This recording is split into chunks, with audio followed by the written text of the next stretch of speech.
नमस्कार मित्रों, स्वागत है आपका इक्ष्वाकु क्लासेस में और मैं विपिन गर्गाचार्य।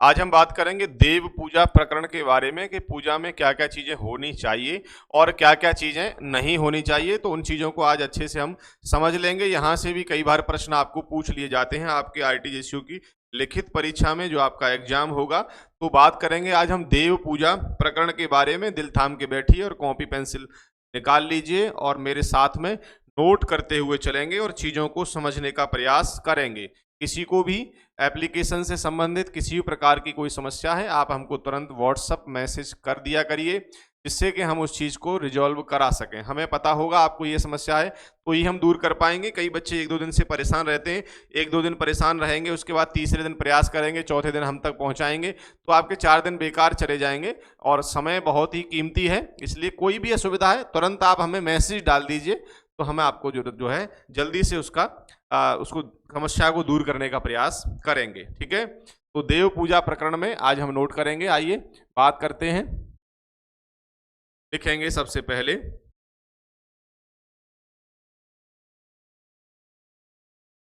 सूर्य, गणेश, सूर्य गणेश दुर्गा शिव विष्णु, ये पंचदेव हैं।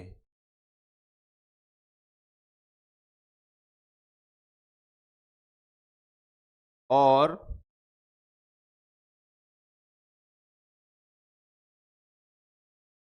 इनकी पूजा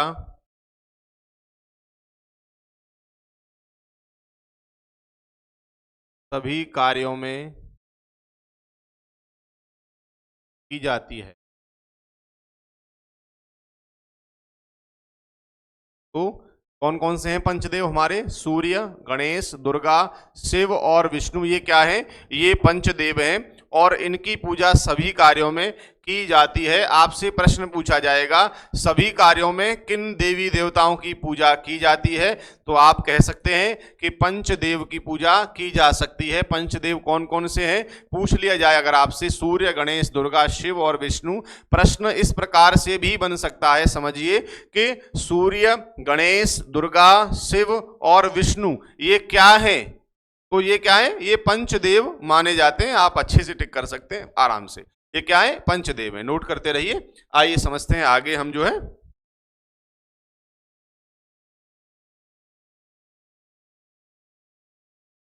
गृहस्थ को गृहस्थ को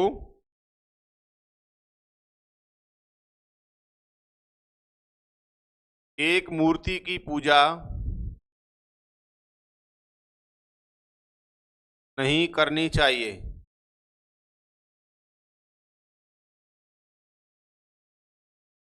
जो गृहस्थी है उसे एक मूर्ति की पूजा नहीं करनी चाहिए।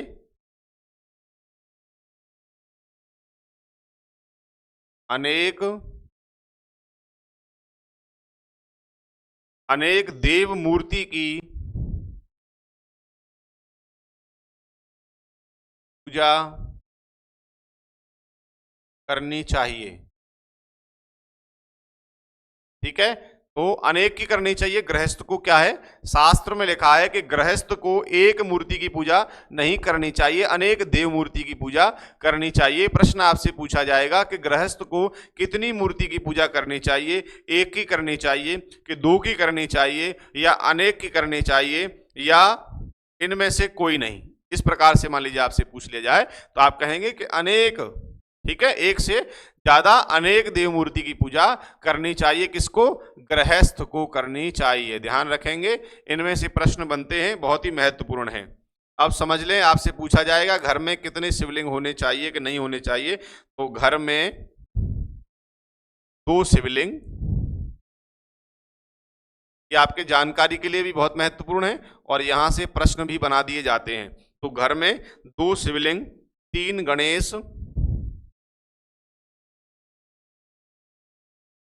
3 गणेश,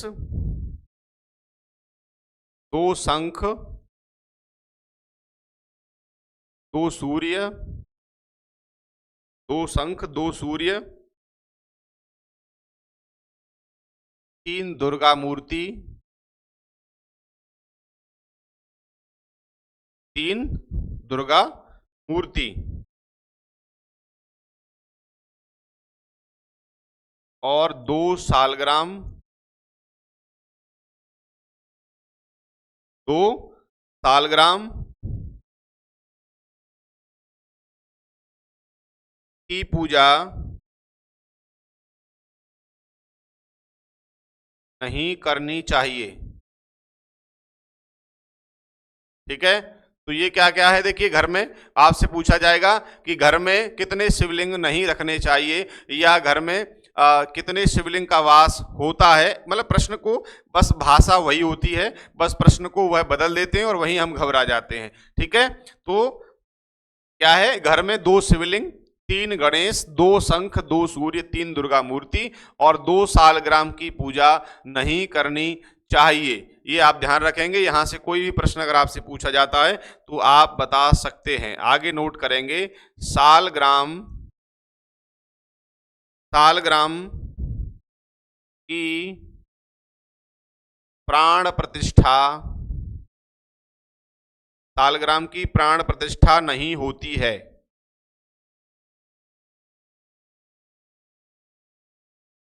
नहीं होती है। ठीक है, आपसे पूछा जाए, मान लीजिए आपको ऑप्शन दिए जाएं और कहा जाए कि कौन निम्नलिखित में से किसकी प्राण प्रतिष्ठा नहीं होती है, सालग्राम की, शिव की, दुर्गा की या विष्णु की, तो आप कह सकते हैं कि इनमें से क्या है, सालग्राम की प्राण प्रतिष्ठा नहीं होती है। वैसे जो नर्मदेश्वर होते हैं शिवलिंग, उनकी प्राण प्रतिष्ठा भी नहीं होती है, लेकिन वहां लिखेंगे नर्मदेश्वर या शिव तो आप पहचान लेंगे कि शिव, तो एक आपको दिया जाएगा ऑप्शन में सालग्राम। तो सालग्राम की क्या है, प्राण प्रतिष्ठा नहीं होती है। आगे तो नोट करिए, फिर आगे हम समझते हैं चीजों को। आइए बात करते हैं आगे।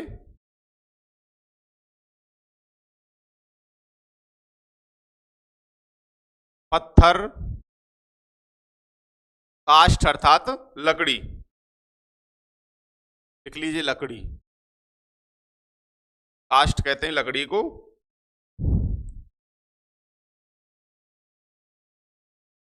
सोना,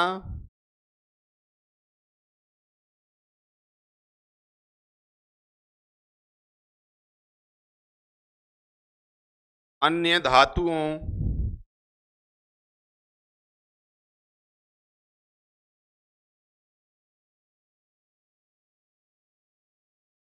अन्य धातुओं की मूर्तियों की प्राण प्रतिष्ठा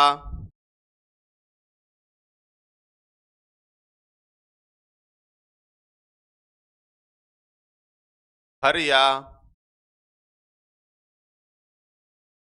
मंदिर में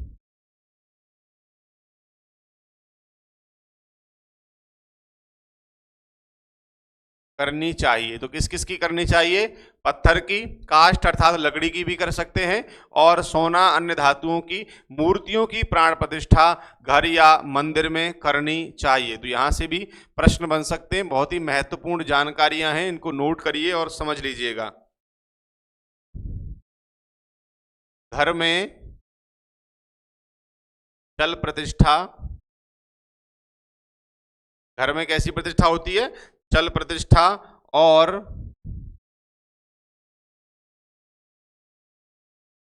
मंदिर में अचल प्रतिष्ठा, मंदिर में अचल प्रतिष्ठा करनी चाहिए।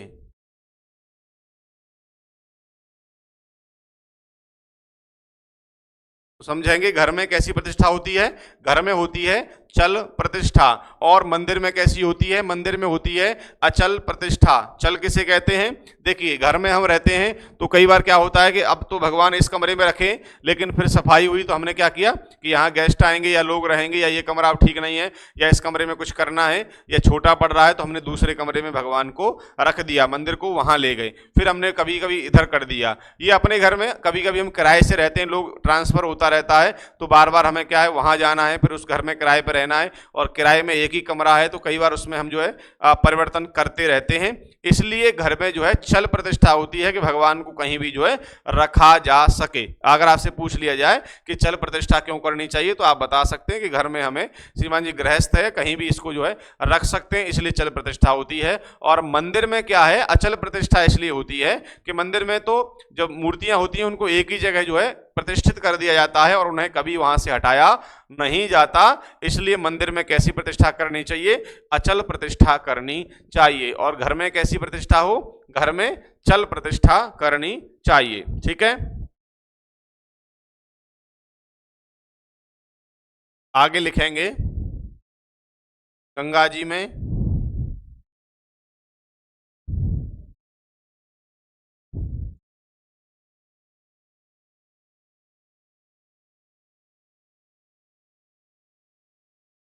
सालग्राम शिला में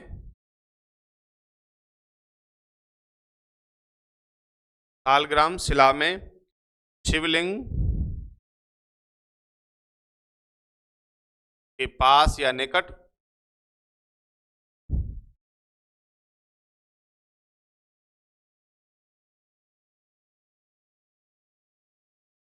सभी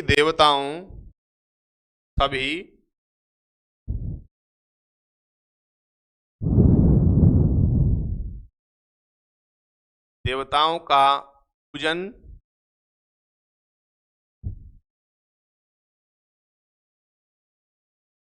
बिना आवाहन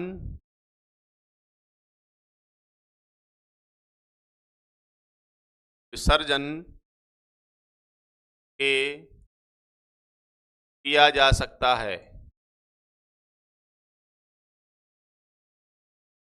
ठीक है, तो आपसे पूछ लिया जाए कि कहां पर देवताओं का आवाहन या विसर्जन नहीं किया जाता है, तो कहां कहां पर नहीं किया जाता है। एक तो गंगा जी में नहीं किया जाता है, सालग्राम शिला के पास में, और शिवलिंग के पास अगर हम विराजमान हैं तो वहां पर हमें देवताओं का पूजन अगर करना है तो उनका ना तो आह्वान करना है ना विसर्जन करना है, हम जो है उनका पूजन कर सकते हैं। ठीक है,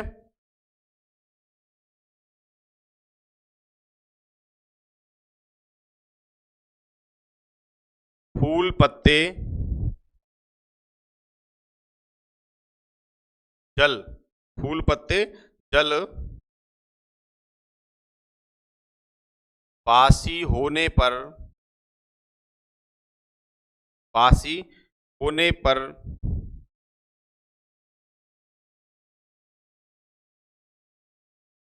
देवताओं को न चढ़ाएं।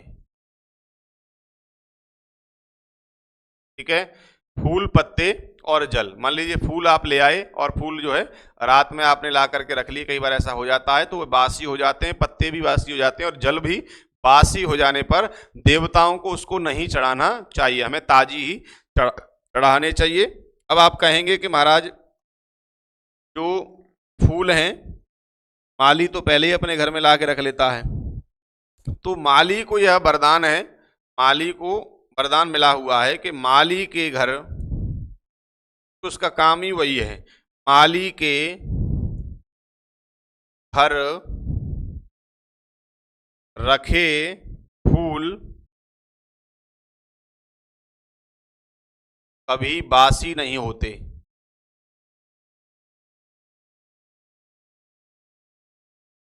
ठीक है, तो माली के घर में अगर फूल रखे तो बासी नहीं होते, वह उन्हें शाम को ला करके सुबह बेचता है तो वे बासी नहीं माने जाते, आप उनको चढ़ा सकते हैं। ठीक है,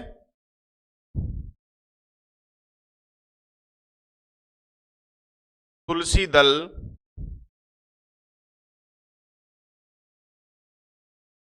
गंगाजल और किसी तीर्थ का जल, किसी भी तीर्थ का हो, तीर्थ का जल कभी बासी नहीं होता।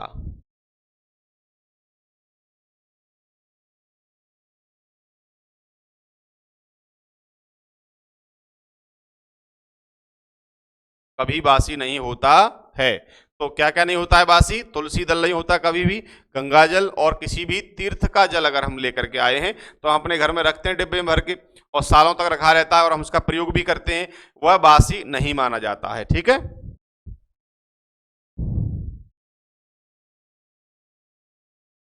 वस्त्र,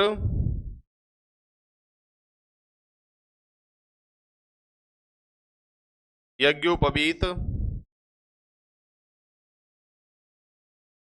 आभूषण में, यज्ञोपवीत आभूषण में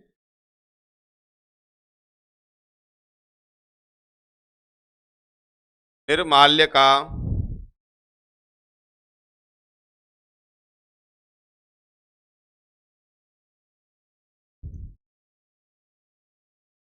दोष नहीं आता है। निर्माल्य अर्थात जैसे कि भगवान को कोई वस्त्र हमने चढ़ाए और वो उतार लिए, फिर हम कभी उन्हें पहनाना चाहते हैं तो हम पहना सकते हैं। लेकिन अगर हमने फूल चढ़ा दिया है, फल चढ़ा दिया है, मिष्ठान चढ़ा दिया है, तो उसमें निर्माल्यता का दोष आ जाता है और उसे हम दोबारा नहीं चढ़ा सकते हैं। एक बार हमने कोई फूल चढ़ा दिया भगवान को, तो ऐसा नहीं कि अब उन्हें उतार लें और कल फिर चढ़ा दें, ऐसा नहीं करते, उनमें निर्माल्यता का दोष आ जाता है। लेकिन ये चीज वस्त्र, यज्ञोपवीत और आभूषण इन पर लागू नहीं होती है, इन्हें हम उतार सकते हैं और भगवान को पुनः पहना सकते हैं। ठीक है, ये चीजें नोट कर लीजिए, फिर समझते हैं आगे।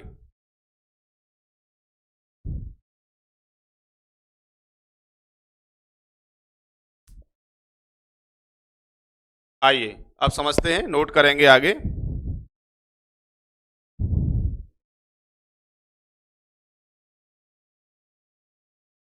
दोना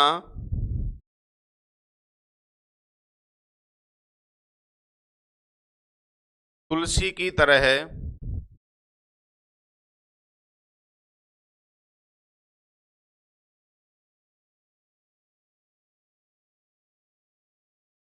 दोना तुलसी की तरह एक पौधा होता है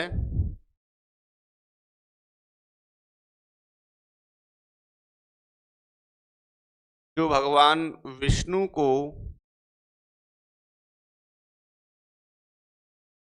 इतना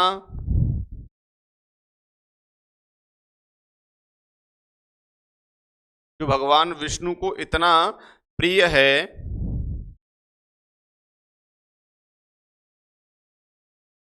कि इसे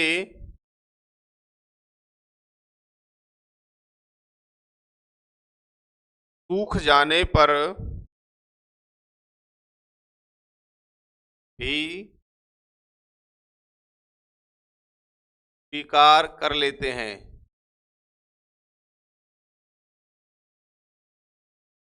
तो दोना एक तुलसी की तरह एक पौधा होता है, इसका नाम क्या है? दोना। ये तुलसी की तरह एक पौधा होता है जो भगवान विष्णु को इतना प्रिय है कि इसे सूख जाने पर भी वे स्वीकार कर लेते हैं। आपसे पूछा जाएगा ऐसा कौन सा पौधा है जिसे सूखने पर भी भगवान विष्णु स्वीकार करते हैं, तो वो क्या है? वो है दोना। ठीक है, आइए आगे समझते हैं।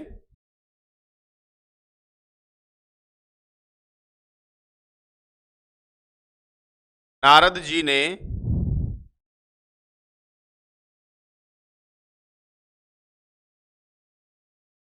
मानस फूल को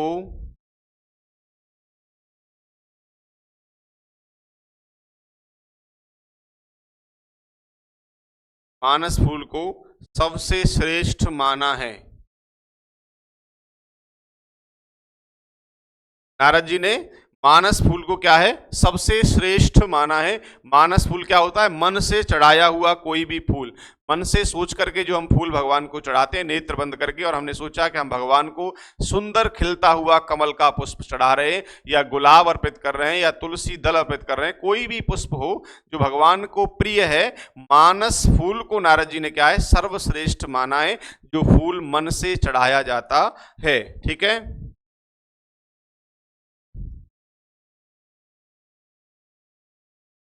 आपसे पूछा जाएगा निर्माल्य क्या होता है, तो भगवान पर चढ़ाया हुआ भगवान पर चढ़ाया हुआ फूल निर्माल्य कहलाता है।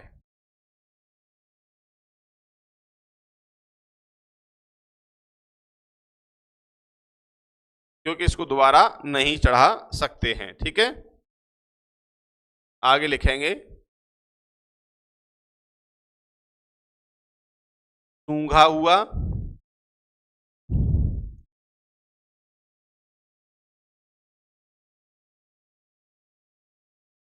अंग से लगाया हुआ, अंग से लगाया हुआ फूल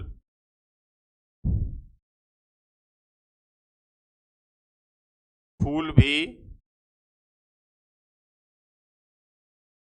निर्माल्य कहलाता है।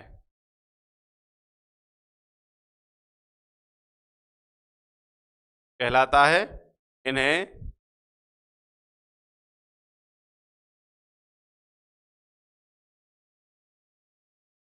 पूजा में न चढ़ाएं। ठीक है। तो सूंघा हुआ अर्थात कोई फूल हम लेते हैं और उसे सूंघ लेते हैं अपनी नाक के द्वारा, नासिका के द्वारा, तो सूंघा हुआ या अंग से लगाया हुआ फूल भी निर्माल्य कहलाता है। इसे पूजा में चढ़ाना नहीं चाहिए। ठीक है। ऐसा नहीं कि फूल तोड़ा और सूंघ सूंघ के भगवान को चढ़ा रहे हैं, तो ऐसा नहीं करना चाहिए।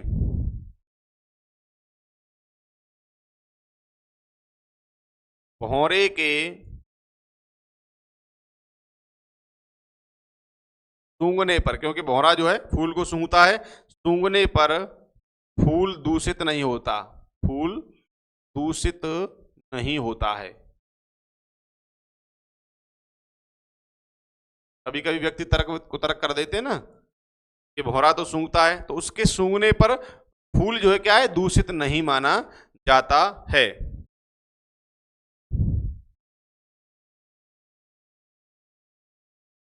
जो फूल अपवित्र बर्तन में, जो फूल अपवित्र बर्तन में रख दिया हो,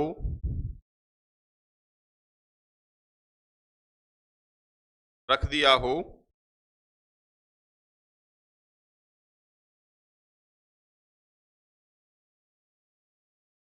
अपवित्र स्थान पर उत्पन्न हो।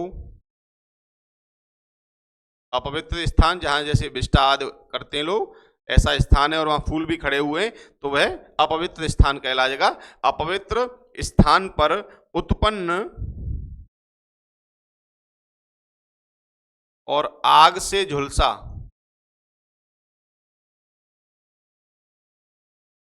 आग से जो फूल झुलस गया हो,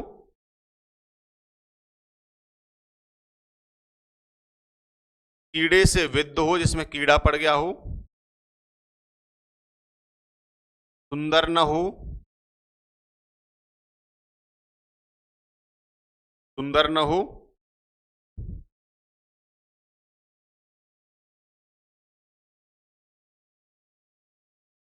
दुर्गंध वाला हो,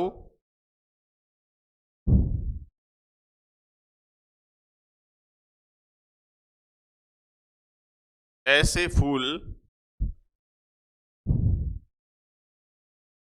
या पुष्प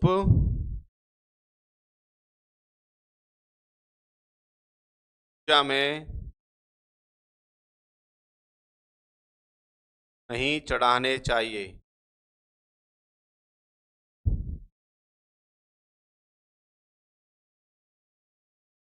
ठीक है। तो इन चीजों का ध्यान रखेंगे, ये आपके इंटरव्यू में बहुत काम आएंगी और आपकी लिखित परीक्षा में भी ये चीजें काम आएंगी। ठीक है। तो भौरे ये क्या है, जो फूल अपवित्र बर्तन में रख दिया हो, अपवित्र स्थान पर उत्पन्न हो, आग से झुलस गया हो, कीड़े से विद्ध हो, सुंदर न हो, दुर्गंध वाला हो, तो ऐसे फूल या पुष्प को पूजा में नहीं चढ़ाना चाहिए। ठीक है।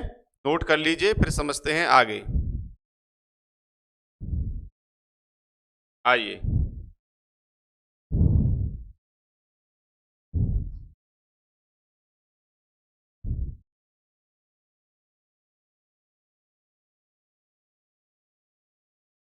जो फूल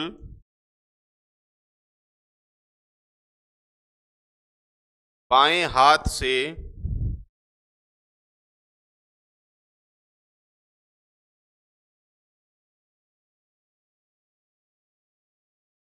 पहनने वाले वस्त्र या अधो वस्त्र,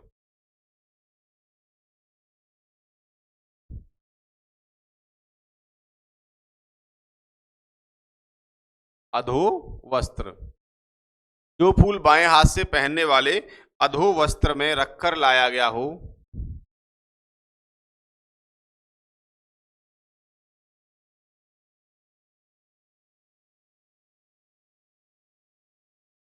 लाया गया हो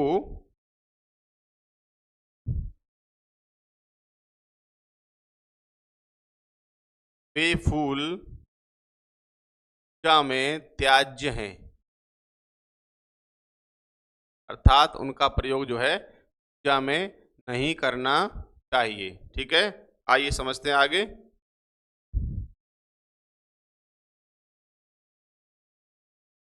कलियों को चढ़ाना मना है। कलियों को चढ़ाना क्या है? मना है। किंतु यह निषेध कमल पर लागू नहीं है। कमल की कली जो है चढ़ाई जा सकती है, बाकी किसी भी पुष्प की कली जो है तोड़ करके हमें भगवान को नहीं चढ़ानी चाहिए, ध्यान रखिएगा।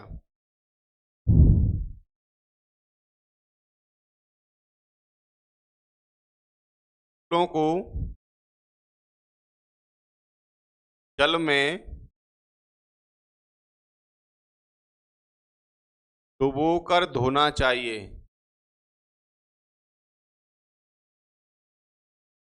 फूलों को क्या करना चाहिए? जल में डुबोकर धोना चाहिए, नहीं डुब मना है। क्षमा करिए, थोड़ा गलत लिख गया है। क्या करना चाहिए? फूलों को जल में डुबोकर धोना मना है।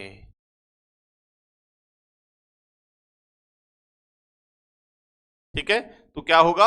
फूलों को जल में डुबो करके कभी धोना नहीं चाहिए, पूरे जल में उनको डुबोना नहीं चाहिए। उन्हें क्या है? जल सिर्फ उन पर जो है छिड़काव किया जाता है। केवल क्या करना चाहिए? जल का छिड़काव, केवल जल का छिड़काव करना चाहिए। ध्यान रखेंगे, फूलों को जल में डुबो करके धोना मना है, केवल जल का छिड़काव उन पर किया जाना चाहिए।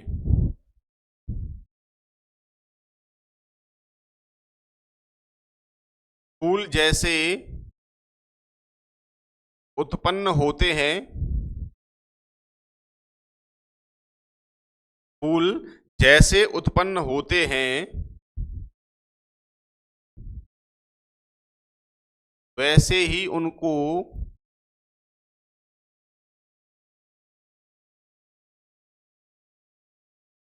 चढ़ाना चाहिए। ठीक है, फूल जैसे उत्पन्न हुआ, मान लीजिए फूल जो है ऊपर की तरफ ही तो आता है, तो वैसे की वैसे हमें चढ़ाना चाहिए। ऐसा नहीं कि हमने उसको उल्टा कर दिया या इधर मुंह कर दिया या हमने उसका मुंह उधर कर दिया, ऐसा नहीं करना है। ठीक है ना, या अपनी तरफ कर लिया, नहीं।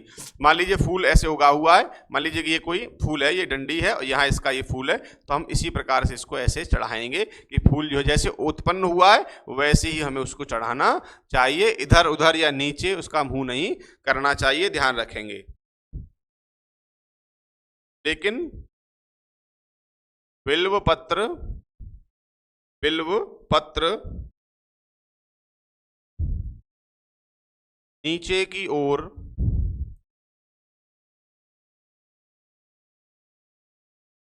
मुख करके चढ़ाना चाहिए। सभी जानते भी होंगे, बिल्व पत्र जो है उल्टा करके चढ़ाया जाता है।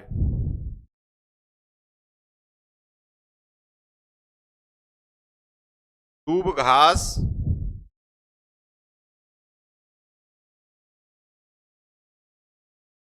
तुलसी दल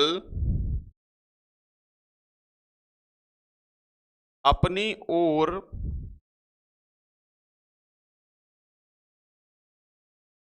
मुख करके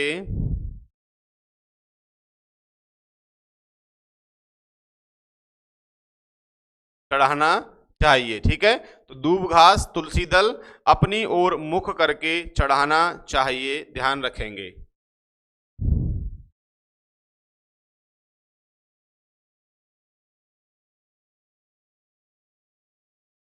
दाहिने हाथ की मध्यमा, अनामिका,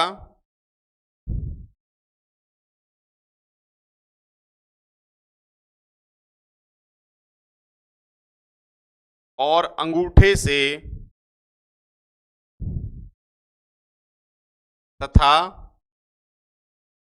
करतल की सहायता से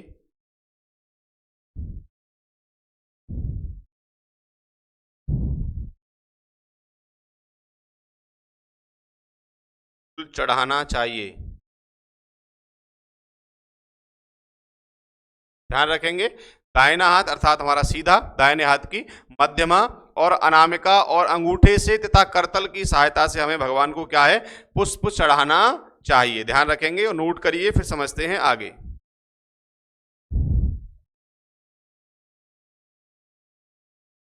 आइए,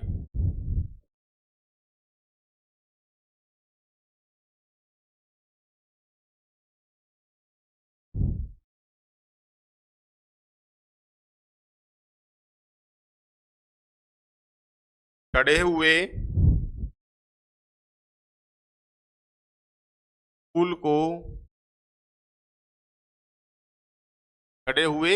फूल को अंगूठे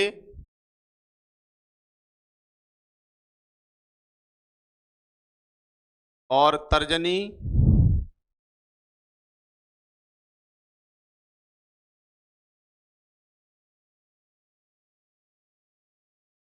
की सहायता से उतारना चाहिए।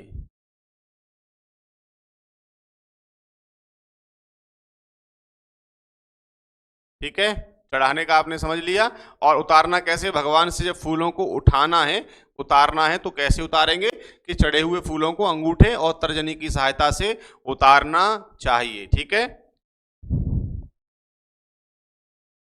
तो ये हो गई चीजें आपकी देव पूजा प्रकरण में कि हमें कैसे फूल चढ़ाने चाहिए, कैसे फूल हमें उतारने चाहिए, और किस किस को कैसे चढ़ाया जाता है, फूलों को कैसे चढ़ाया जाता है, दूब घास, तुलसी दल, बेलपत्र ने कैसे चढ़ाना चाहिए, घर के मंदिर में कौन कौन से देवी देवता कितनी संख्या में होने चाहिए, ठीक है, कौन चीजें बासी होती हैं, कौन जो है ताजी होती हैं, क्या क्या जो चढ़ा सकते हैं भगवान को, क्या क्या नहीं चढ़ा सकते हैं, इन चीजों को आपने इस क्लास में समझ लिया होगा। ये आपकी लिखित परीक्षा में तो महत्वपूर्ण है, लेकिन इंटरव्यू में भी अगर यहाँ से प्रश्न आपको पूछ लिया जाएगा तो आपके लिए बहुत ही महत्वपूर्ण ये क्लास इंटरव्यू के लिए भी होगी। तो आप जो है नोट डाउन करके अच्छे से इन चीजों को भी तैयार कर लीजिएगा। मिलेंगे एक नए टॉपिक के साथ अगली वीडियो में, तब तक के लिए धन्यवाद।